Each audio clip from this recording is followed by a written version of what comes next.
नईगढ़ी स्वास्थ्य अव्यवस्था उजागर करने पर पत्रकारों पर एफआईआर, समाज सेवी कुंज बिहारी तिवारी ने जताई कड़ी आपत्ति।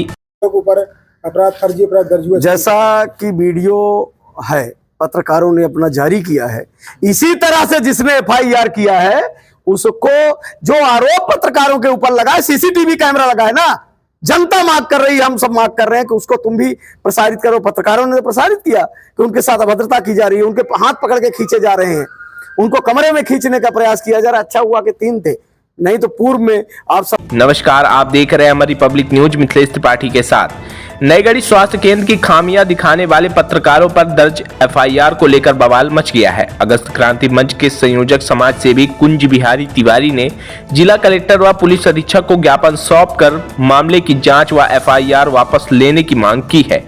उन्होंने कहा, चौथे स्तंभ पर हमला लोकतंत्र में अभिव्यक्ति की आजादी का गला घोटना है। आइए सीधे जुड़ते हैं अगस्त क्रांति मंच के संयोजक कुंज बिहारी तिवारी ने इस पूरे मामले पर क्या कुछ प्रतिक्रिया दी है।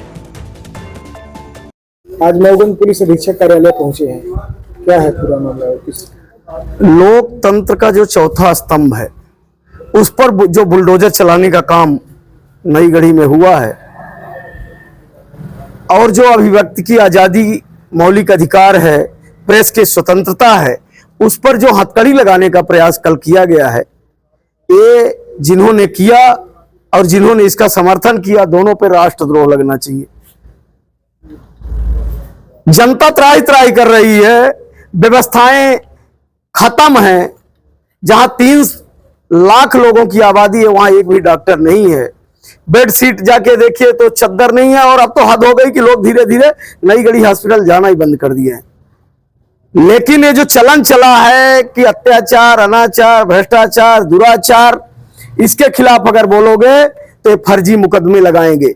लेकिन ये ऐसे अंधे हो चुके हैं कि इनको पता नहीं है कि देश भगत सिंह और चंद्रशेखर आजाद का है, और ऐसे शहीदों का देश है जिनकी शहादत के बल पर आज ये कुर्सियों में बैठे हैं, और ये भूल गए हैं कि शासक नहीं है, ये नौकर हैं। ये हमारी नौकरी करने का पैसा ये पाते हैं हर महीना। लेकिन दुर्भाग्य है, और ये जो वायरस फैल रहा है ना, आज कुछ लोग फंस रहे हैं, तो जो चुपचाप बैठ रहे हैं उनको देखिएगा वो भी इस वायरस में फंसेंगे। आज हमारी तो कल तेरी बारी है। धरती गोल है, और ये धरती गोल है तो इसके चक्कर में फंसेगा सब। इस अत्याचार के खिलाफ कल जो पत्रकार साथी हैं, चाहे जेठ की दोपहरी हो, चाहे जनवरी और दिसंबर की कड़कड़ाती ठंड हो, और चाहे सावन भादों की अंधियारी रात हो, जब कोई आवाज देता है कि अब पीड़ित है तो ये पत्रकार साथी हमारे दौड़ते चले जाते हैं। ये सरकार, शासन, सत्ता और प्रशासन और जनता के बीच के सेतु को काम करते हैं। इस सेतु को तोड़ने का काम किया है एक जो यहां का सत्तासीन है, और भय का वातावरण बना के, भय के दम पर ये आवाज जनता की चुप करना चाहते हैं। एक नहीं 1000 एफआईआर कर, तेरे पास रोज नामचा है तो हमारे पास सत्य है, धर्म है, और भारत के संविधान द्वारा प्रदत्त कानून का अधिकार हमें है, उसके सहारे हम लड़ते रहेंगे। पत्रकारों के साथ अभद्रता हुई, उन्होंने शिकायत उसकी दर्ज कराई, लेकिन उनकी रिपोर्ट नहीं लिखी गई, उल्टा पत्रकारों के ऊपर अपराध फर्जी अपराध दर्ज हुआ। जैसा कि वीडियो है पत्रकारों ने अपना जारी किया है, इसी तरह से जिसने एफआईआर किया है उसको जो आरोप पत्रकारों के ऊपर लगा है, सीसीटीवी कैमरा लगा है ना, जनता मांग कर रही है, हम सब मांग कर रहे हैं कि उसको तुम भी प्रसारित करो। पत्रकारों ने प्रसारित किया कि उनके साथ अभद्रता की जा रही है, उनके हाथ पकड़ के खींचे जा रहे हैं, उनको कमरे में खींचने का प्रयास किया जा रहा है। अच्छा हुआ कि 3 थे, नहीं तो पूर्व में आप सबने देखा होगा कि एक महिला है और उसके पति के साथ उसी नईगढ़ी हॉस्पिटल में मारपीट की गई थी। एक भाजपा पार्षद गिड़गिड़ाता रहा, उसके साथ अभद्रता हुई, आज भले वो मौन रहे, और इसी प्रेस के साथियों ने उस आवाज को उठाया था। लेकिन दुर्भाग्य है कि जब जरूरत होती है तो लोग सब चाहते हैं कि पत्रकार भाई आए और हमारी बात सरकार और प्रशासन तक पहुंचाए। लेकिन आज इन्हीं प्रेस के साथियों के साथ इस तरह का जो बर्ताव हुआ है, अगस्त क्रांति मंच के सारे साथी हम साथ हैं, और जहां तक जैसे लड़ना पड़ेगा लड़ेंगे। और मैं खुल के बोल रहा हूं कि अगर लोकतंत्र में बोलना, अभिव्यक्ति की आजादी है तो तुम जाओ ना, संसद में अभिव्यक्ति की आजादी को खत्म कराने का प्रस्ताव कराओ, प्रेस की स्वतंत्रता का प्रस्ताव जो अधिकार मिला उसको खत्म कराओ। जो प्रेस को लोकतंत्र का चौथा स्तंभ कहा गया, इसको खत्म कराओ और बताओ कि जितना हम बोले वही अंग्रेज क्या करते थे, जो यहां चालू है। अंग्रेजों का भी यही काम था कि पहले एक एक को फंसाओ, बर्बाद करो, जिससे भय पैदा हो और दूसरे ना। बहुत सारे लोगों को देखता हूं कि यहां जनता का काम छोड़ के एज ए चापलूस यहां दिन रात बैठे रहते हैं, और ऐसे लोग पत्रकारिता को बदनाम करते हैं। लेकिन जो पत्रकार हैं, जो जिन्होंने अपने धर्म कर्तव्य का पालन किया है, उनके साथ हम सब हैं।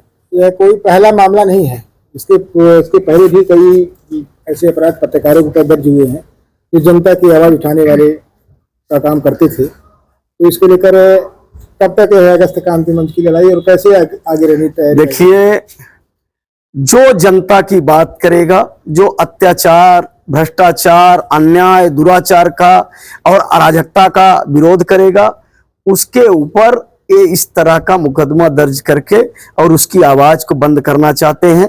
चाहे आप देख लीजिए इसी थाने का जो थाना प्रभारी, इसकी करतूत आशीष द्विवेदी के साथ क्या हुआ, सारे एविडेंस है कि किस तरह से उसकी जमीन को दूसरे के नाम कराने के लिए क्या कृत्य किया गया, हमारे ऊपर किस तरह डकैती का। और ये एसपी ऑफिस है, जिस दिन की घटना को दिखाया गया, यहां मैं बैठा था, हमारी जो धर्मपत्नी जनपद अध्यक्ष वो बैठी थी, बेटी मेरी बैठी थी, फिर भी इससे बड़ा एविडेंस क्या चाहिए। तो मेरे ऊपर डकैती लगा। मिथिलेश त्रिपाठी जी जो कवर कर रहे थे, उनके ऊपर लगा। आप कई ऐसे प्रकरण हैं, आपने देखा कि जितेंद्र मिश्रा और प्रभा मिश्रा जिन्होंने गांजा की शिकायत की, उल्टा उनके ऊपर गांजा लगाया गया, जिनके परिवार में अभी माननीय न्यायालय द्वारा नोटिस किया गया। आपने अंशु द्विवेदी की देखा कि पूरे शरीर को ऐसे कर दिया गया था जैसे तवा किया जाए, उस पर भी माननीय न्यायालय ने अभी नोटिस जारी किया है।